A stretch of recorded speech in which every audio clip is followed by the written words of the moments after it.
Now we're going to start a new section immediately. Masses, gases and moles are now complete. Revise them before you start taking this on now. This is stoichiometry. It basically is calculations in chemistry. And I like to start this section saying something to you like, this has nothing to do with maths now. You have a calculator if you need to compute or you need to work something out.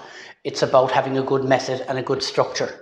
And when you read a question on a chemistry paper, you should identify the type of, what are they exactly examining you. I'm going to run through them briefly with you to give you an idea. Yeah, there's a copy of this on the way to you. It should be attached, or it's coming to you if it's not, right? Will you take it, please? This is our study plan. In the study plan you've been given, number 6 here is missing. I'll ask you in due course to write it in, okay? But like, we're going to start first of all making sure everybody will get the right relative molecular mass for a compound that they're working with.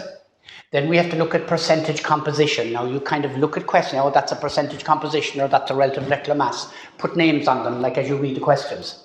And then we're going to use basically the concept of empirical formula. If you can identify an empirical formula, you can identify the compound, right? And there's 2 ways of doing that.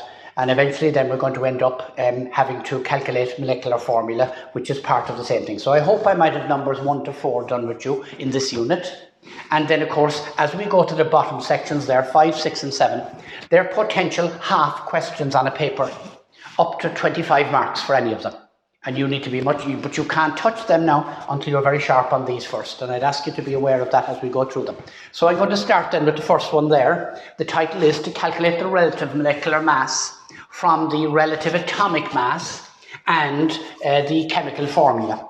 Now, in nearly every case in leaving cert chemistry, if a compound is named, its formula is usually in brackets after it, or else it is somewhere in the question. And I hope that's okay that you know, I keep making the smart comment, if you can read your chemistry paper, you're very good at chemistry. If you can lift all the chemistry out of the question, you're going to do very well. And I'd hope that you would work with this in mind, because you can do, right? I'm going to put various examples on the screen and I'm going to ask you, so this is all number 1 now. When you're writing this down, you're calculating relative molecular mass. Now, don't dismiss this as trivia now at all. It's very important. Technically, any compound could come up on the paper and you'd be asked at some stage, you may not even be asked, but you may need to do it. For example, if you want to know how many moles you had, you'd have to know the relative molecular mass of the compound. Now, I have 4 different compounds on the screen there for a start, and I'm just going to use them as an illustration.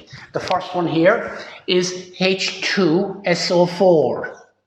And we want to get its relative molecular mass. Now, how would you get that? All the relative atomic masses are printed on the front of the leaving cert paper, or if you were doing house exams, you'd be looking at the periodic table on page 79 of your formula tables, and they would be rounded off. Now, can I just suggest that you're rounding off? Let me take a figure for you. I'm looking at the table myself.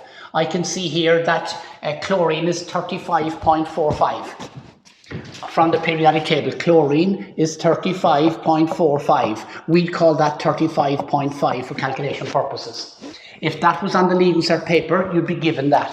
It would say chlorine is equal to that. But when you look it up on the periodic table, you know that that's the relative atomic mass and it's an average. They round them off in leaving cert for simplicity to make the calculations a bit easier. Just be aware of that, please, if you're looking these values up. Now, if I add them together, watch me please, 2 1s for hydrogen, 132 for sulfur. I'd have to look all these up now, I'm chancing my arm, but that's okay. And 4 times 16 for that, okay? And that gives you 32, okay? And there, 4 16s, okay, is 64, okay? And you add them up and you're going to get 98, I think. You're going to get 98. Isn't that great? That's great, but unfortunately it's not the question I was asked. I was asked to get the relative molecular mass of H2SO3. Now, please, you know, you'll have to put up with me now being a little smart with you, but to be nice, if you answer the question you were asked. This is very common. Now, you know, there's a bit of this in us all where I did one of them before. Did you? Look again. Because those kind of errors are ridiculous, okay? So you can see, look, it should be a 3 there, yeah? And it should be a 3 there. Now, that has nothing to do with chemistry, but I'm just saying, will you be very clear? They could give you anything. They could give you anything in leaving cert, provided they give you the chemical formula.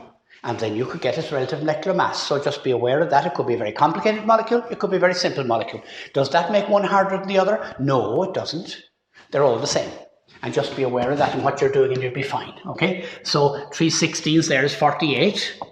Okay, and you have a completely different value there then. Are you all right with that? So you're adding them up and get what you get, 82. Okay, now you see if you had that wrong, the number of moles you'd get for that would be wrong and the knock-on effect would be huge. You must be very careful here now that this sounds very simple, but will you be careful please? The next one is ammonium sulfate. Now, I would hope you're at the stage where putting your chemical formula together is a little bit better. I would hope you are, okay? That is NH4 twice SO4, okay? That comes from, of course, let me remind you now, that's NH4 plus and SO4 double minus. That's the Paddy-Murphy theory now, the plus and the minus. The cation and the anion. You need 2 of them for every one of them.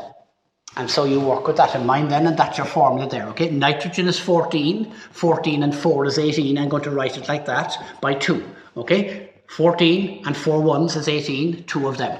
Sulfur is 32, and oxygen, 16, 4 of them, okay? Now I won't worry about that, but please be careful. When you're doing them out, you'll be fine.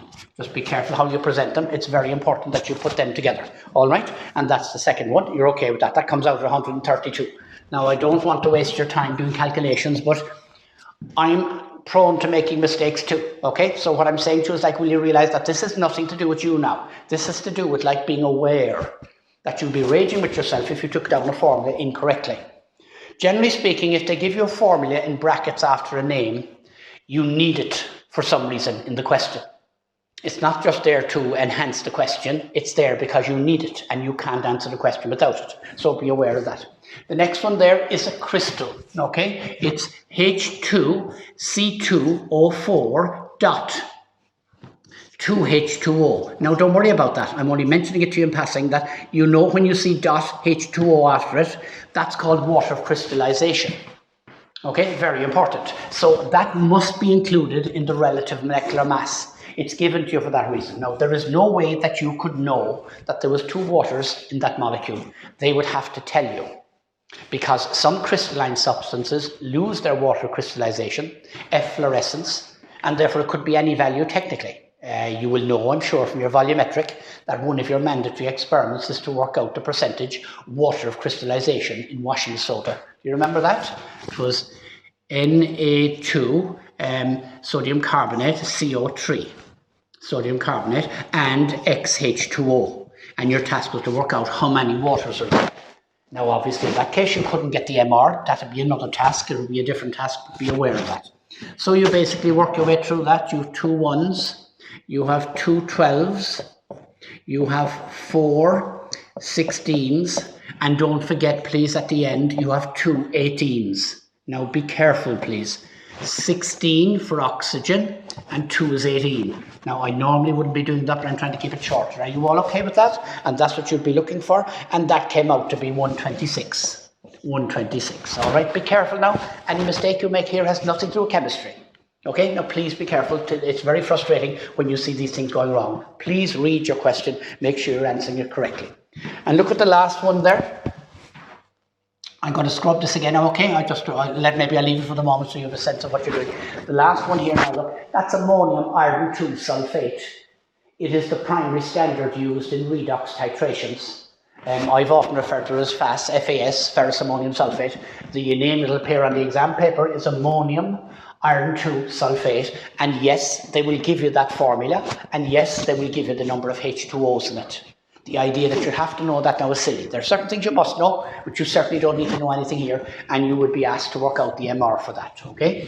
Now, if they gave it to you as ammonium iron, Roman numeral 2, sulfate. Okay, can I just remind you of something now? The iron 2 there means that the iron has a valency of 2. All the transition metals, ranging from scandium to zinc, are transition metals, and they have variable valency. And effectively, you need to be aware of that when you're doing it. Now, they wouldn't do that to you and ask you to work out its MR. That would be printed in brackets after. There's no way you could know how many waters are there. If this crystal was standing around for a while, it could lose some of its water crystallization. So you'll have to be aware of that, okay? So you take it that you'll have the formula. Are you okay with that then? Nitrogen is 14 and 4 hydrogens would be 18. There'd be 2 of them. Sulfur happens to be 32, he says. 32, yeah, it is. Oxygen is 16 and there'd be 4 of them. Be careful. Okay, iron is next. That's you'll have to look it up. I have to look it up, so you'll have to look it up. It happens to be 59. 59. I'll just check that for you. Iron is no, it's not. It's 56. Excuse me, 56. Now that'll be given to you, right? It'll be given to you in the exam. Iron is 56. 56. You're adding that plus sulfur is 32, and 4 oxygens, 4 16s. And don't forget your 6 waters at the end, plus 6 18s. Plus 6 18s. Now, please be careful, okay? Please be careful that you get that right. You'll have all sorts of issues if you don't. I'm not going there with that now, but please be careful. You know, there's no excuse for getting that wrong, okay? And however you're doing it, please take your time, make sure you're not leaving anything out, and you'll be fine. Just break it down in pieces like that and make sure you're getting it right. That would have huge implications for the rest of the question.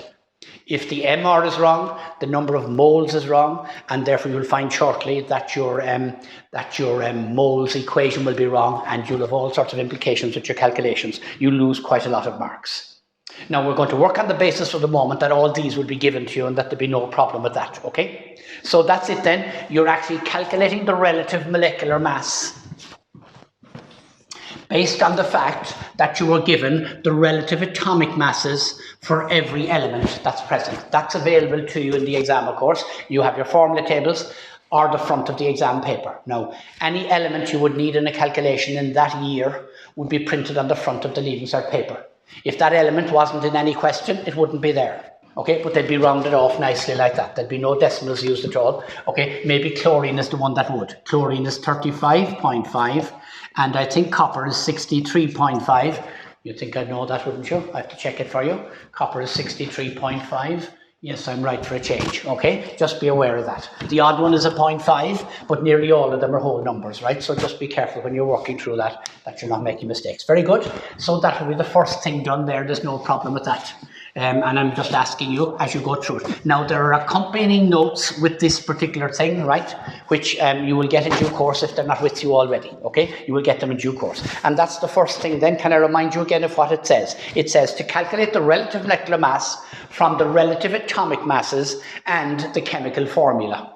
You're given the chemical formula and you're given the relative atomic masses, so you're asked to calculate the relative molecular masses. Please be careful. There is the odd, obvious compound that they would expect you to know the molecular formula for. Will you be careful with gases? They'd say something like chlorine.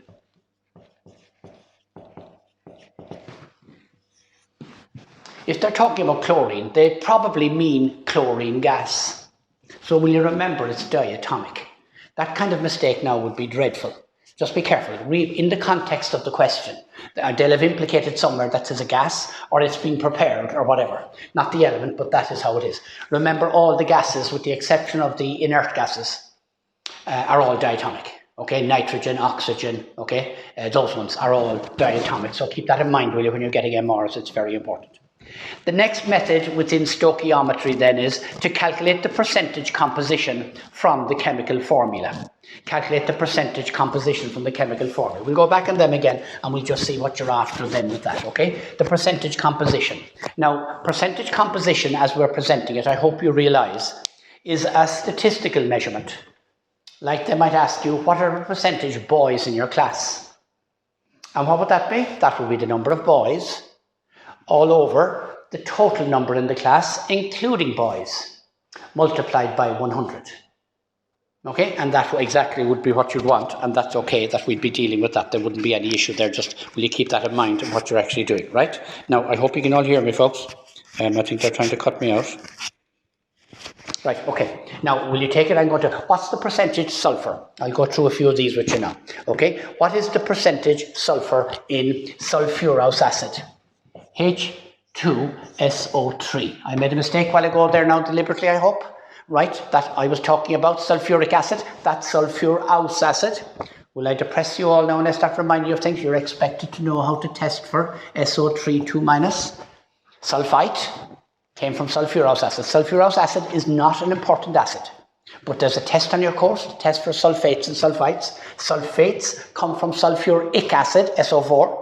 Sulfites come from sulfurous acid. Will you be careful with them, please, when you're going through them?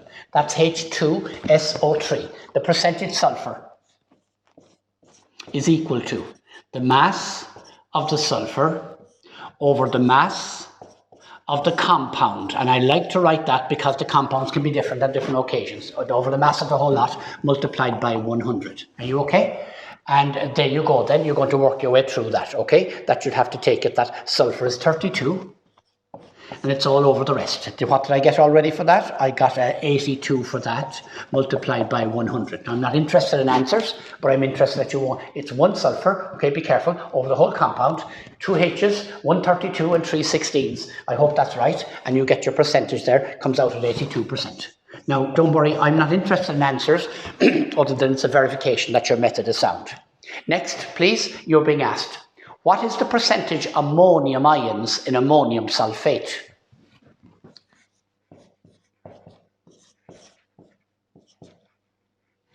That's ammonium and that's sulfate. That's a valency of 1, that has a valency of 2, so I need 2 of them. Now, they'll give you that, I'm sure they'll give you that. Okay, they'll give you that, okay? And you're at the percentage ammonium, right? So ammonium is NH4. Can you read that? NH4, ammonium. So the percentage ammonium, NH4, okay, I'll put a plus on it, is equal to the mass of the NH4, that's nitrogen, which is 14, and 4 is 18. 18 all over the mass of the compound. That's the whole lot. In other words, again, I keep using the same term, the mass of the compound. The compound is the whole lot. I'll let you to work that out, and you should be getting 126. No, you should be getting 132, okay, multiplied by 100, okay? That's, sorry, I should write down here, mass of NH4 plus multiplied by 100, okay? And that's equal to, okay? 14 and 4 is 18. All over, the mass of the compound, when you worked it out in the first part, came out to be 132 multiplied by 100. And that will give you the percentage, and the percentage there will be what you're looking for. And I've made a mistake. And can you see the mistake I've made? It's the mass of ammonium ions over the mass of the whole compound by 100. There are 2 ammonium ions in the compound. Ho, ho, ho. Please be careful. Okay, please be careful. Now, that's silly. It happens, right? Happens everybody. Now, don't exclude yourself from my smart remarks. You are included, let me assure you. Okay, you'll make mistakes. Okay, be careful. Like your percentage will be all wrong in that case, so be careful, won't you, as to what you're doing. And that's what you get. You should be getting 27.27%. Okay, that's good. Now, I don't want to dwell on the maths, but the mistakes I'm talking about always are chemistry mistakes. Will you please be careful, right? And use your calculator if you're in doubt about any of these and putting them together. And take your time and give yourself plenty of space, and you'll do very well if you do that. Very good. That's good. That's 2 of them done. Let me do another one with you now, okay? And the next one here is asking you, what is the percentage water of crystallization in the oxalic acid there? I'm giving you that now. H2C2O4.2H2O. You're given that now, okay? Based on that, what is the percentage water crystallization? Now that's easy, and that comes up at the end of one of your volumetric questions as well. Do you remember? Calculate, I'm repeating myself now, sodium carbonate is washing soda dot XH2O. And what is the percentage water crystallization, except you'll be doing that by experiment. You'll work out how much of that, when you do the experiment, how much of that is present, and therefore get the percentage. But what's the theoretical percentage there then? The percentage water of crystallization is equal to the mass of the water of crystallization over the mass of the crystal, which means the mass of the whole lot, right? The mass of the crystal multiplied by 100. Now I want to pause for a minute there when I talk about the crystal. That's the crystal. How do you know it's a crystal? Because there's water of crystallization in it, right? If that was missing, or there, look, if that was missing, that would be called anhydrous, and that's Latin for without water. Okay, anhydrous, without water. That's what you'd have there, okay? Sodium carbonate without water. And there's anhydrous sodium carbonate used as a primary standard in your very first acid-base titration. Do you remember that? Good. That's what you have to realize now. So that's water crystallization. So that is a crystal, okay? Very important. And so consequently, it's equal to 2 18s because there's 2 waters. 18, now I hope I'm not messing you up with your head here. 16 and 2 1s, 18, all over the mass of the entire crystal, okay? Multiplied by 100. Are you all okay with that? That's very important now that you won't slip up on that. It's 2 18s over 96, okay, by that. And I think you should be getting 37.5. 37.5%. Now, please, people tend to skip these lines and go straight for the maths or the sums. That's great when it's right, okay? But you become a liability when it's wrong, okay? And what that does is, for the few seconds it takes to write out, it allows you to internalize it. I must be careful, but I have all the water crystallization, okay? And that's good. So there is how you do that. Do you think that's okay? Now, they could apply that to anyone, of course. They could ask you, what is the percentage iron in ammonium iron 2 sulfate?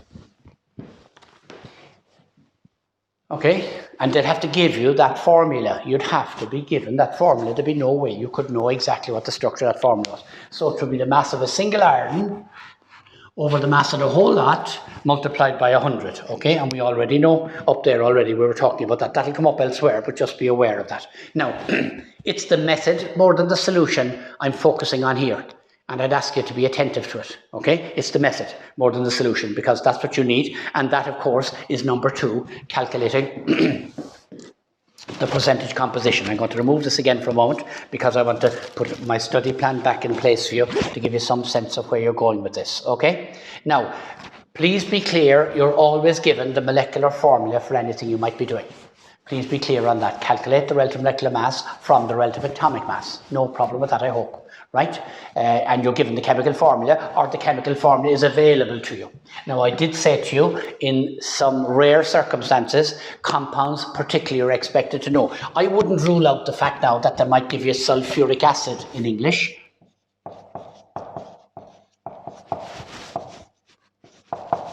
And expect you to know its formula. Okay, let's be fair about this. But nearly every compound, if there's any doubt about it, or if there is dependent marks on it subsequently in the question, they will give you the formula.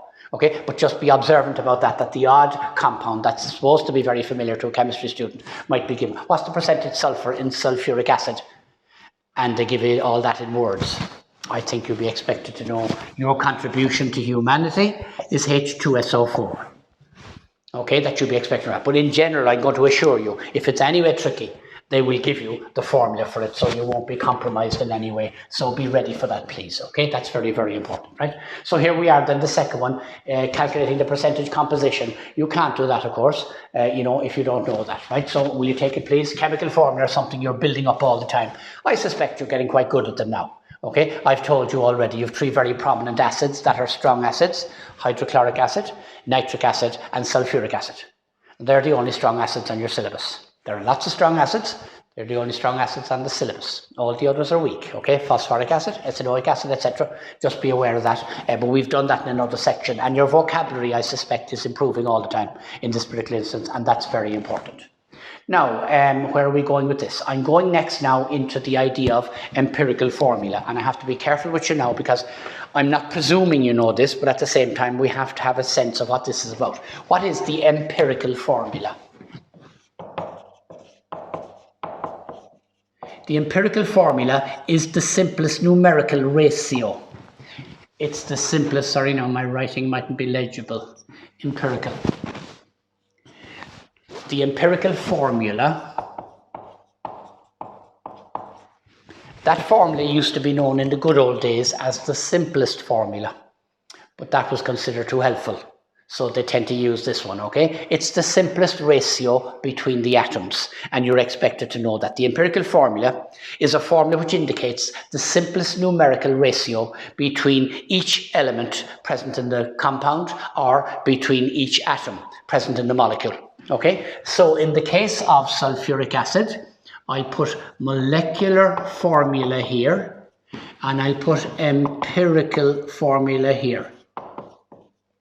And you'll get the corresponding ones as we go along, okay? I'm going to throw a few of them together for you now, okay? Molecular formula and empirical formula, right? And here we go. Here is H2O, and here's the empirical formula H2O. Now, I have something to say to you. We never write the number 1 in chemistry. We mean 2 hydrogens and 1 oxygen. Something maybe to do with the fact that iodine is an element and it might be misrepresented. So 1 seldom, if ever, appears. Okay, what I mean is 11 would obviously appear, but as part of your formula, you won't see 1.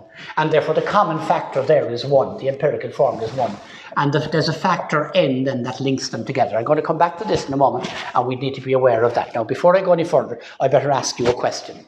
What is empirical formula? And I hope you're going to tell me this is the simplest numerical ratio between the atoms in a molecule. The empirical formula is the simplest formula. So, what is the molecular formula? That's the more obvious one, the one we all know, right? It's not the simplest numerical ratio, it's the actual number. Okay, it's the ratio of the actual atoms present in the molecule. That's H2O. Let me give you a second one. This is H2O2. Now that's hydrogen peroxide. We use it in making oxygen in the lab. Hydrogen peroxide, right? It's something you have to handle with care, and it could be quite dangerous. It's a colourless liquid. And the empirical formula for that is HO. Are you all getting the message? The simplest numerical ratio. Now, folks, if I were to tell you that I had a colourless liquid and its empirical formula was HO, I hope you'll quickly come to the conclusion that you shouldn't drink it. Are you getting the idea? In other words, that you'll come to the conclusion that's not water. And that's exactly why we need empirical formula. The chemist can work out what compound they're dealing with if they could work out the empirical formula.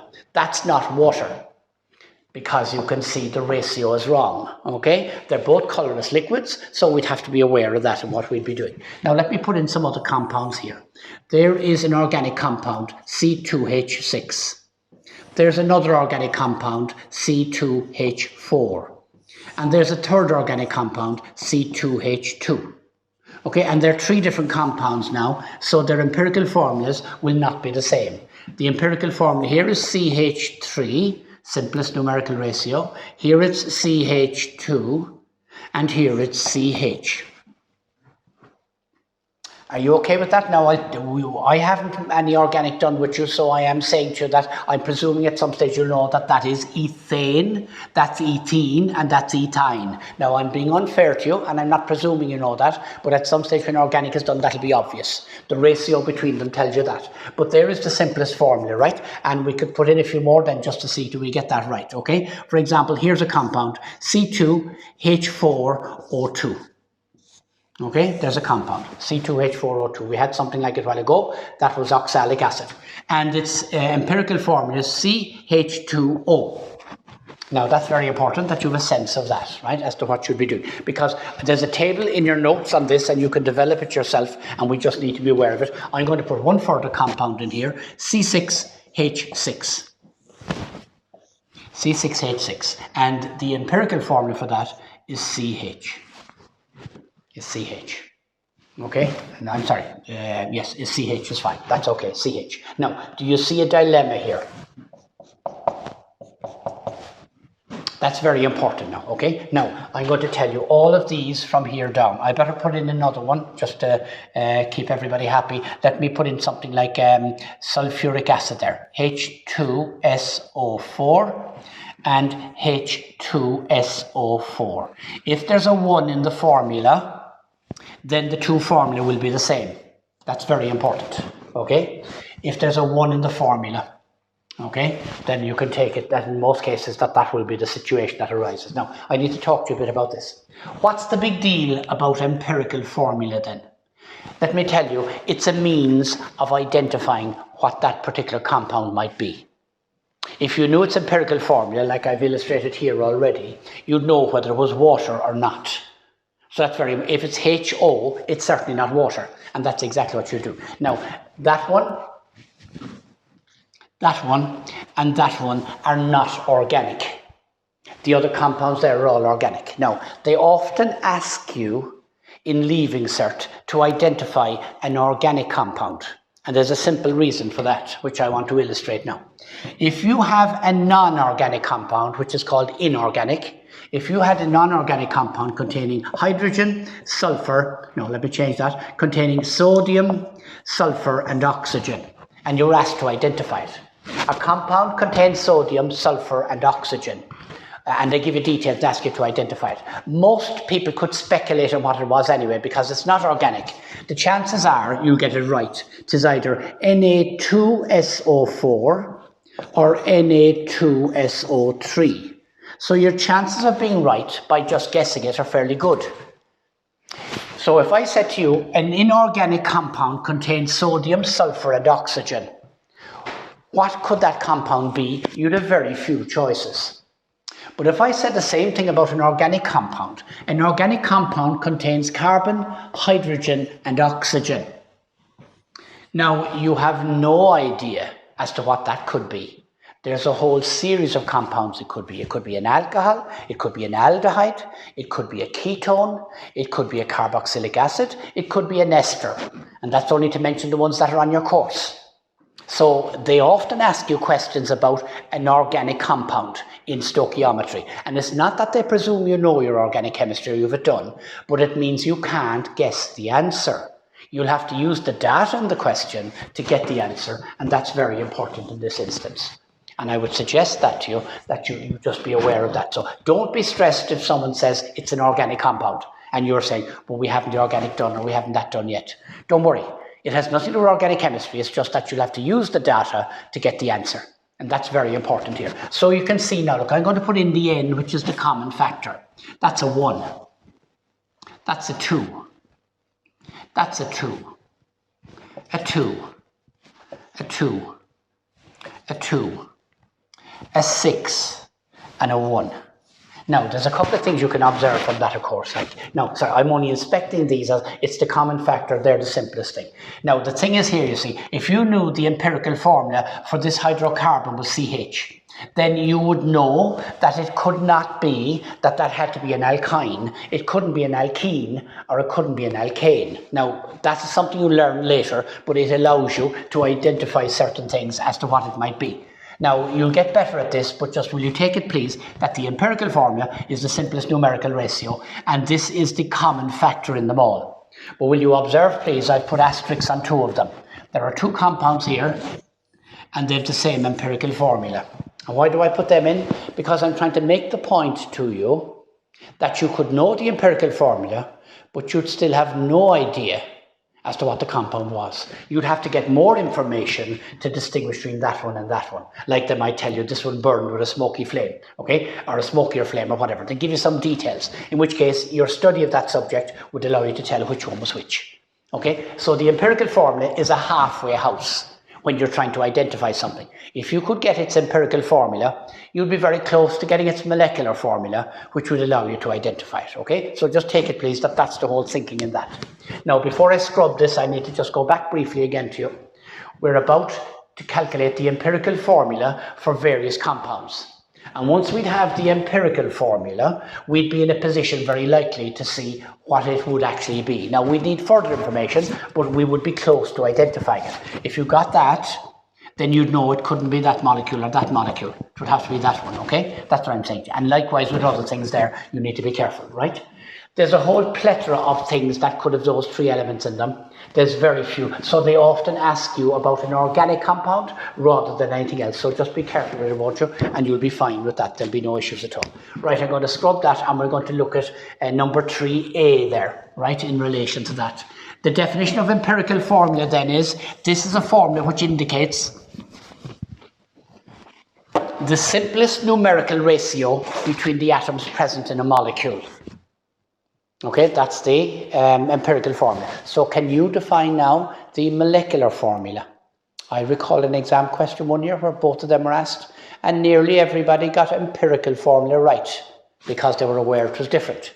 Sometimes we take the other one for granted. Molecular formula is the actual number of atoms of each element present in the molecule, as distinct from the simplest numerical ratio for them, right? So be careful with that as you deal with it. Right, the next thing here is to calculate the empirical formula given the percentage composition. Now I need to put a question on the screen for you so that you can use that.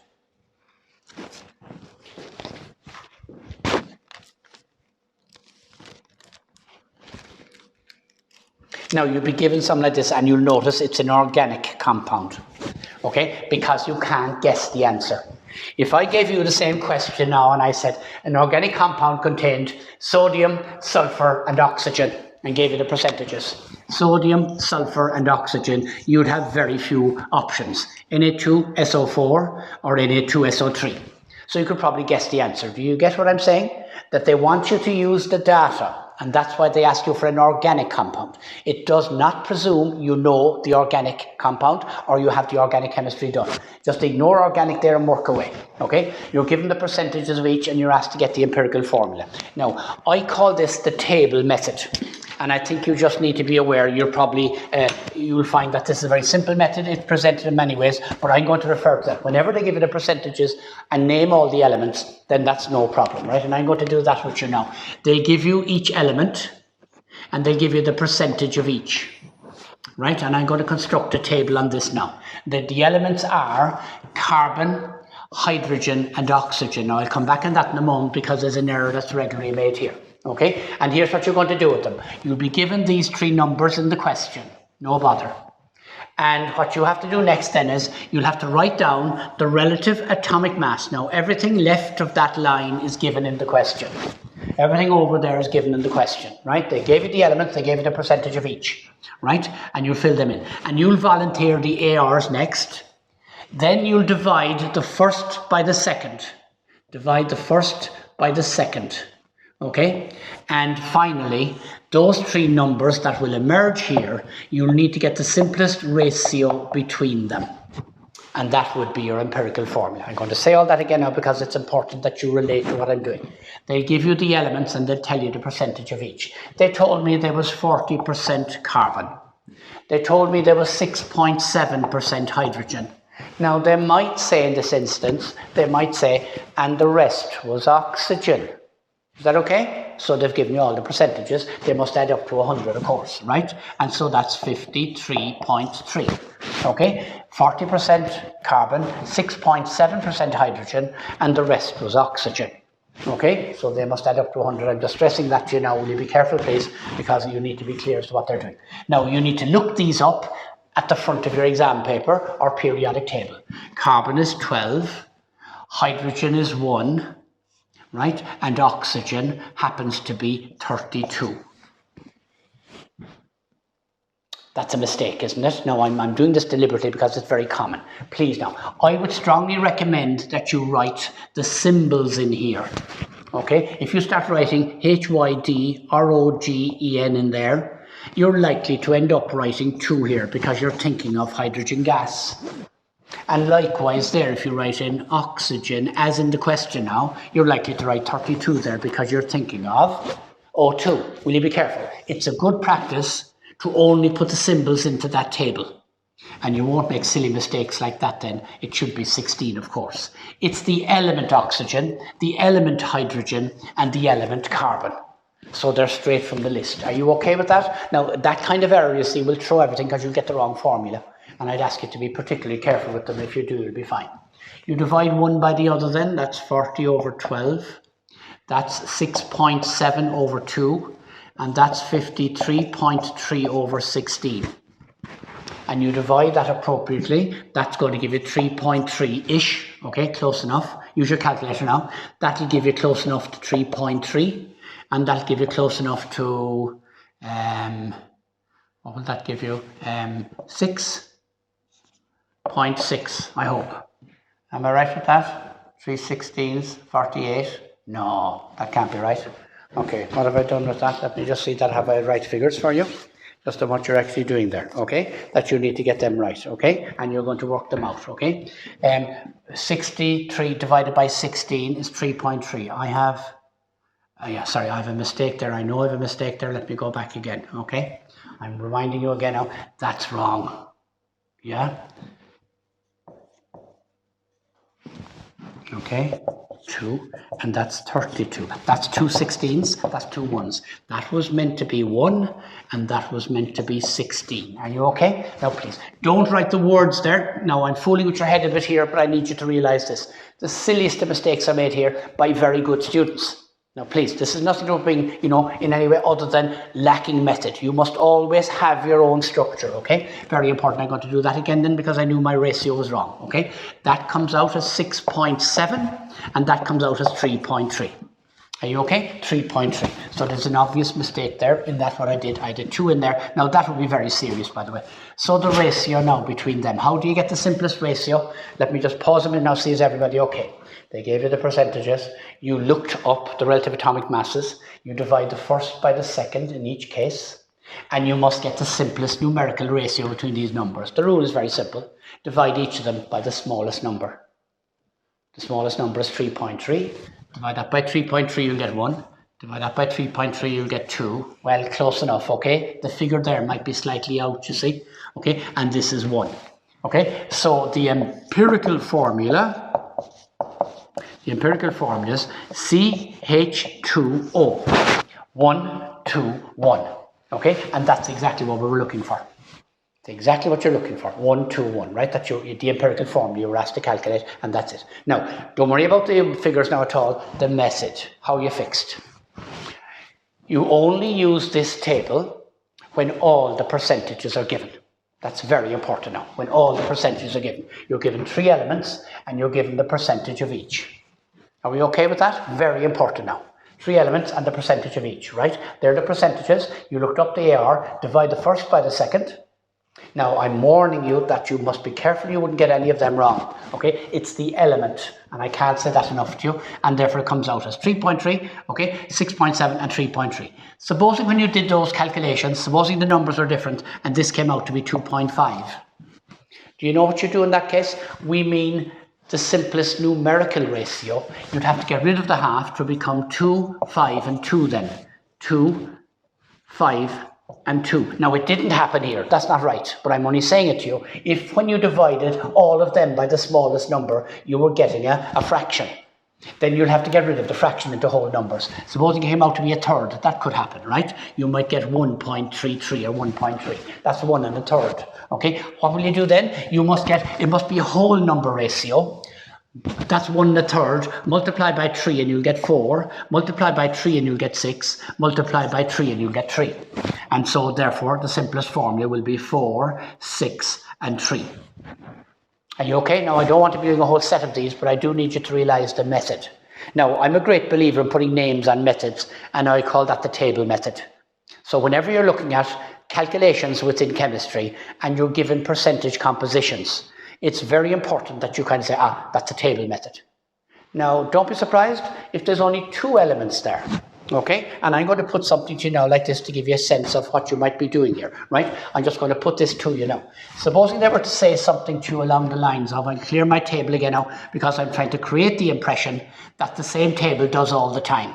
It's a standard table you set up every time, right? For the question involved, okay?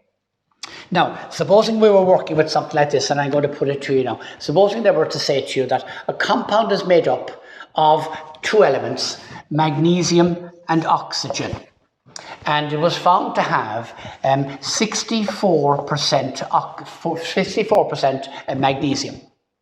So of course immediately you know that you have 36% of the other one. Okay, so you know of a table method, you could work out what is the empirical formula. I'll say that again now. The oxide of a metal, of the metal magnesium, happened to have 64% magnesium in it. You immediately know the percentage of the 2 elements, so you have a table method. Are you okay? You could work away to get what is the empirical formula. Just keep that in mind. You see, once you have the percentage of one, the remainder is the other.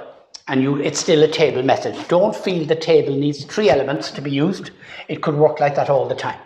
Now, there's an absolute health warning to go with that method that I must talk to you about now.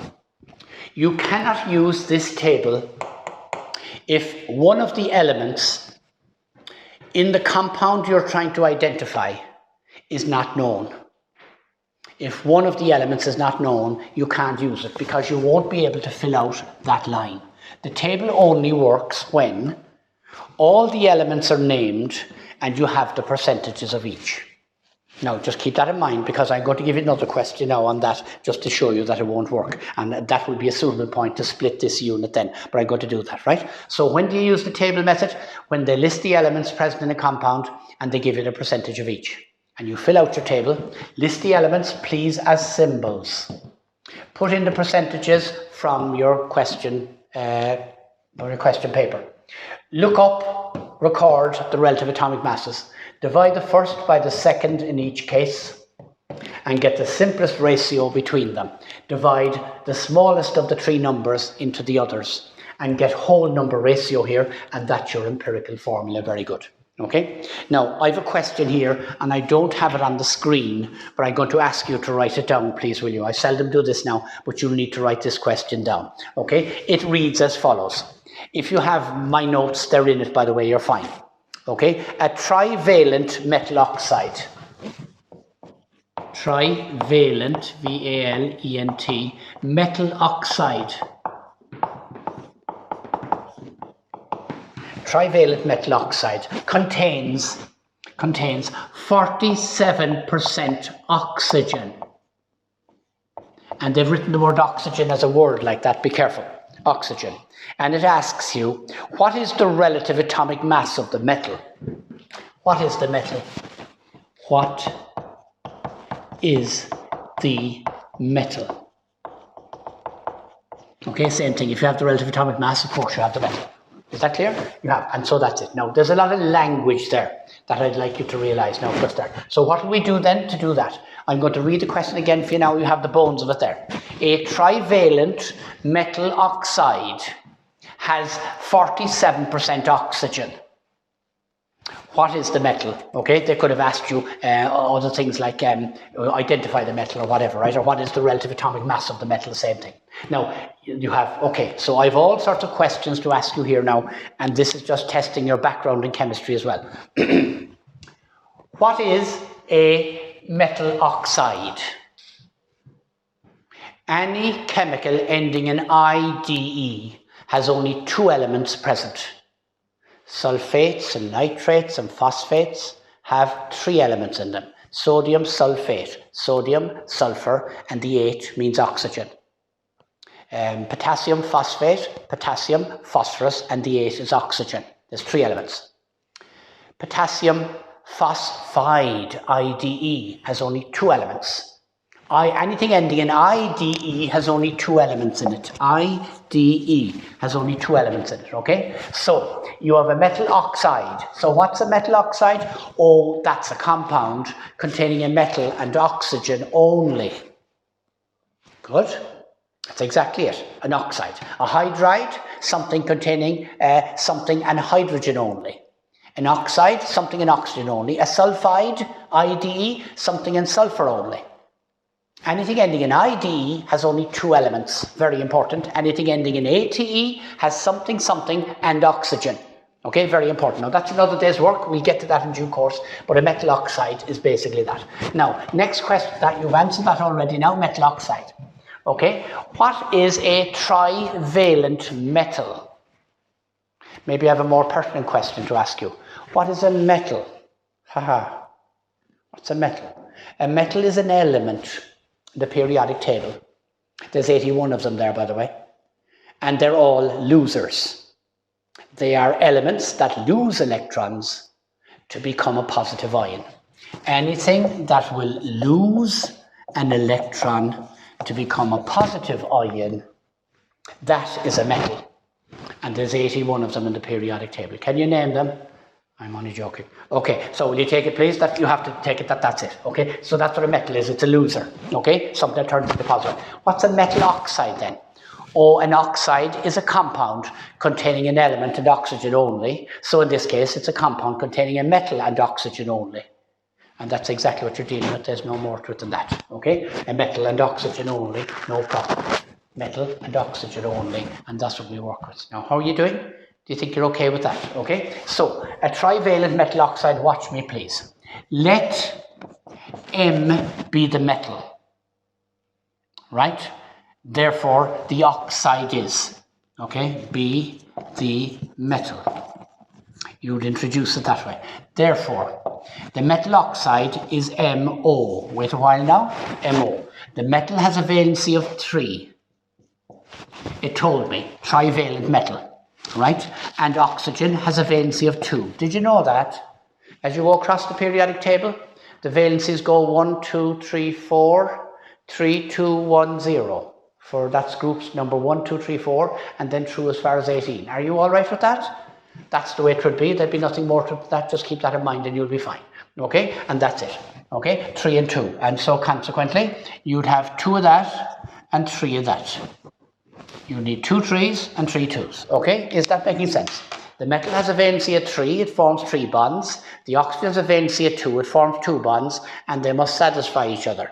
You'll need 2 of these to get 6. You'll need 3 of these to get 6. Are you getting the idea?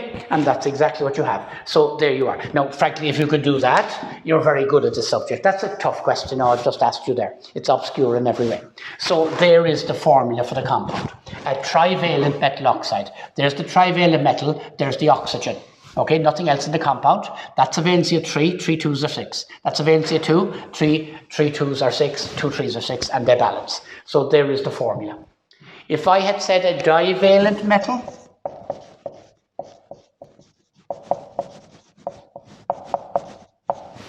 it would be a metal with a valency of 2.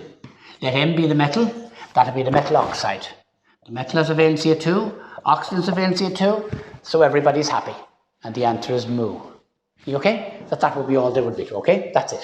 That's a trivalent metal oxide. That's a divalent metal oxide. Be careful. Now, I'm taking you to another step for the moment with this now. If I was to make the statement now, and I've said it there already, there's 47% oxygen. There you go. 47% there. So my mathematical skills tell me it's 53% metal. So do you see now, you can't use that in a table. Okay, because there you go. There's the metal and there's the oxygen. Okay, and the percentages are 47 and 53. And the AR for this is the problem. That's what you're actually looking for. So you can't proceed. Okay, the other one you can, that's 16, but you can't go on. Now, so if the elements are named, the table method doesn't work. Okay, but I want to finish with this question now today because I finish now with that. That's a method. Like every time I do a particular topic, I'm introducing you to a method. And I want eventually you to read the Leaving Cert paper and say, I have a method for that. And if you haven't, they can keep it. Okay? It will seldom happen, but I think you need to have that attitude. If I don't have a method for it, I won't be doing it. And you have a method. They'll always name the elements, and therefore the table method will work very well for you. Very good. Now, let me continue with that question for a moment because I have it there, okay? I think we've enough done on that. It said to you, a trivalent metal oxide contains 47% oxygen. What is the metal, or what is the AR for it? If you can identify the metal, you're doing well. Now, please, take my word for this, please, will you, that you have to go through this in some kind of structured way. And what I'm going to do now? I've said that will be your first line now. Let M be the metal, okay, which you don't know at this stage. And therefore, the metal oxide, I'm getting rid of them again now, is M2O3. Now, if you can do that, I am saying it to you right now, you're fairly good at chemistry. Okay, now I'm saying that there's layers in this, like, and you have to realize that. Now, you might need to fiddle with it a bit like I did. Metal and oxygen. You told me it was trivalent. You were going to say next, everybody knows oxygen has a valency of 2, so you have to balance the valencies. I need 2 3s and I need 3 2s.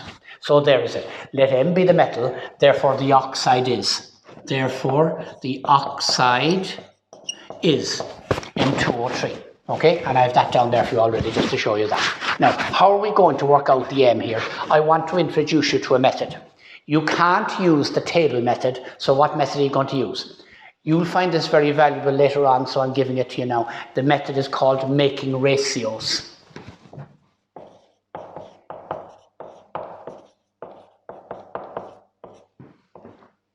Now, that's an Ernieism, okay? I just made it up. So will you take it, please? You'll relate to it better when you have a name on things. I'm going to make ratios. I'm trying to find out what the unknown is, and that's the only information I have. Okay, making ratios. And I'm going to do that now. Ratio number 1 I'm going to make. Ratio number 1, okay, is equal to, I'm going to put M2 over O3. Would you like to put O3 over M2? Good for you. You could do that too. Okay, as long as you keep it the same, that's fine.